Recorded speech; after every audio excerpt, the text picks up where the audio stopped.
Enlightenment reading is Esther chapter 2. Later, when King Xerxes' fury had subsided, he remembered Vashti and what she had done and what he had decreed about her. Then the king's personal attendants proposed, "Let a search be made for beautiful young virgins for the king. Let the king appoint commissioners in every province in his realm to bring all the beautiful young women into the harem at the citadel of Susa. Let them be placed under the care of Hegai, the king's eunuch, who is in charge of the women, and let beauty treatments be given to them. Then let the young woman who pleases the king be queen instead of Vashti." This advice pleased the king, and he followed it. Now there was in the citadel of Susa a Jew by the tribe of Benjamin named Mordecai, son of Jair, the son of Shimei, the son of Kish, who had been carried into exile from Jerusalem by Nebuchadnezzar, king of Babylon, among those taken captive with Jehoiakim, king of Judah. Mordecai had a cousin named Hadassah, whom he brought up because she had neither father nor mother. This woman, who was also known as Esther, had a lovely figure and was beautiful. Mordecai had taken her as his own daughter when her father and mother died.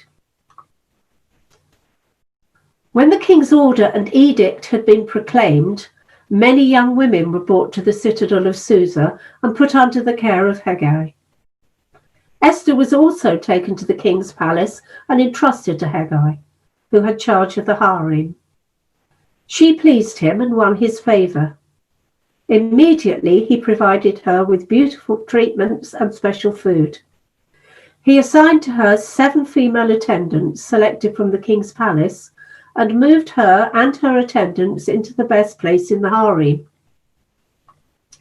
Esther had not revealed her nationality and family background because Mordecai had forbidden her to do so. Every day he walked back and forth near the courtyard of the harem to find out how Esther was and what was happening to her.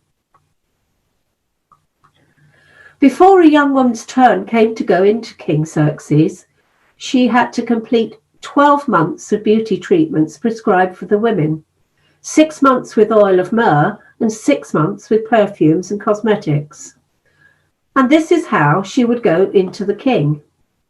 Anything she wanted was given her to take with her from the harem to the king's palace. In the evening, she would go there, and in the morning return to another part of the harem to the care of Shagaz, the king's eunuch, who was in charge of the concubines. She would not return to the king unless he was pleased with her and summoned her by name. When the turn came for Esther, the young woman Mordecai had adopted, the daughter of his uncle Abihail, to go to the king, she asked for nothing other than what Hegai, the king's eunuch, who was in charge of the harem, suggested. And Esther won the favour of everyone who saw her. She was given to King Xerxes in the royal residence in the 10th month, the month of Tebeth, on the 7th year of his reign. Now the king was attracted to Esther more than to any of the other women, and she won his favour and approval more than any of the other virgins. So he set a royal crown on her head and made her queen instead of Vashti. And the king gave a great banquet, Esther's banquet, for all his nobles and officials. He proclaimed a holiday throughout the provinces and distributed gifts with his royal liberty.